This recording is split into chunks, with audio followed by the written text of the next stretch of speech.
Yo, magandang araw mga kap, kamusta kayong lahat? Para sa video na to, isa lang yung client natin at ang session natin ngayon ay installation ng synthetic locks. Para sa video na to, ang client nga pala natin ay repeated client natin from last year at siya nga pala si Madam Wax at nagmula pa siya ng San Juan, Batangas. Nito lang na nag-inquire si Madam Wax ay hindi ko siya masyado nakilala kasi nagbago siya ng Facebook, pero nung nagkita kami ng personal yun, doon ko lang din na-recall na naging client ko na nga pala siya from last year. Ang tatandaan ko pa nga nun ay Holy Week nung first time namin nag-session. Last year yung unang session namin ay mahaba talaga yung buhok ni Madam Wax, medyo parang hanggang shoulder length yung haba, pero ngayon nakakapanibago kasi halos nasa 2 inches lang yung haba ng base hair na kakabitan natin. Sa mga nagtatanong kung kaya bang kabitan yung ganitong haba ng buhok, ang masasagot ko ay hindi sa lahat ng pagkakataon ay pwede siya. May mga instances na kung manipis yung buhok mo hindi recommendable na kabitan mo ng extension niya kasi syempre yung manipis na buhok at maikli magbibitbit pa ng additional weight ng extension, so hindi siya advisable. Mataas kasi yung chance na bitawan ng buhok mo yung extension, so maaaring mas lumala pa yung status ng buhok mo kapag ganun, lalo na yung mga nag-i-inquire kasi sa akin na maikli yung buhok at manipis, yung mga parang papunta na sa north. Dito kita nyo naman kung gaano kaikli yung kinabitan natin, pero wala namang problema yan kasi si Madam Wax naman ay hindi pa manipis yung buhok, makapal pa yung buhok niya, so alam natin kayang i-handle ng extensions yan. Kasi yung extensions naman na kanabit natin sa kanya ay lightweight lang kasi ito ay synthetic. Kita nyo naman yung naging resulta. Bali, top head dreadlocks nga lang pala yung ginawa natin kay Madam Wax, pero going full head din siya. So abangan natin siya sa mga susunod pang mga vlog, pero for the meantime ito na yung resulta. So ito na, konting live update lang, kaya isa lang yung client na pinakita ko sa inyo sa video na to kasi ito nga may gusto kong i-share sa inyo mga kap, kasi natatandaan nyo ba na binenta ko yung dati kong bilyaran.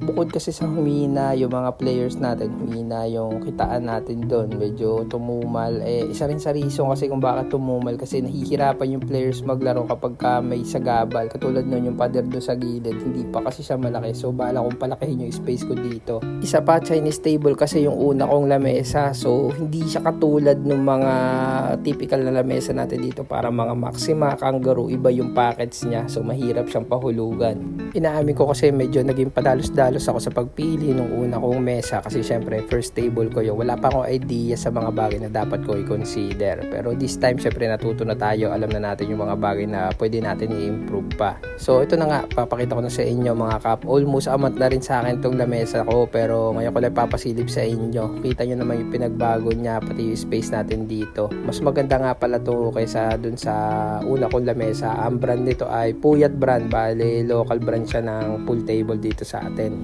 Na-score ko siya kay Sir Ronald Villapando, isa sa mga batikang installer dito sa Lipa, Batangas. Kaya kung gusto nyo ng mga quality billiard tables, yan, direkta kayo sa kanya. At ito nga, isa sa mga upgrades natin dito, naglagay tayo ng coffee bendo machine kasi napapansin ko dito sa amin ay lumalakas yung laro kapag kagabi kasi yung mga players natin ay mga estudyante, nagkatrabaho sa umaga, so gabi lang sila may time maglaro. So yun, tama-tama itong coffee bendo machine para habang nag-iintay sila na maglaro, habang naglalaro sila, meron silang iniinom. Hindi ko nga alam kung i-consider ko ba sarili ko bilang business minded kasi syempre wala naman akong alam sa mga ganitong bagay, wala akong alam sa pagbi-business. Yung trabaho ko bilang artist ay in a way parang business na rin siya kasi hindi naman ako nagtatrabaho para sa ibang tao. Kumbaga ako yung bukosing at ako rin yung empleyado sa company na tinayo ko, kaya sa akin di nakasalalay kung malulugi sila o hindi. So dito binibilang namin ni Mrs. yung kinita ng bendo namin sa loob ng 3 days kasi sa loob ng 3 days naubos na agad yung stocks namin ng powder. So dito ko bawasin, dito ko huhugutin yung magiging puhunan namin sa mga susunod pa. Yung setup kasi namin sa bilyaran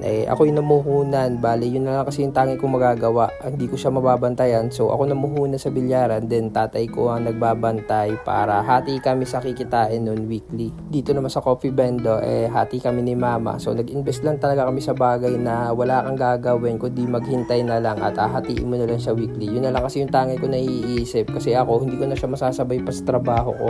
Tulad nga na sabi ko sa inyo mga kap, kung meron akong extra time minsan nilalaan ko na lang yung kay Aki para bantayan eksperyensya. So kung meron naman ako means para mag-invest sa mga bagay na kikita or passive income, yun, go lang naman ako doon.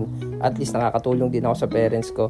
Sa loob ng 3 days yung kinita ng vendo namin ay 535. So yun, hindi na rin siya masama mga kap. So dito na matatapos tong video na to. Konting live update lang, at kung umabot ka pa sa part na to, thank you sa panonood.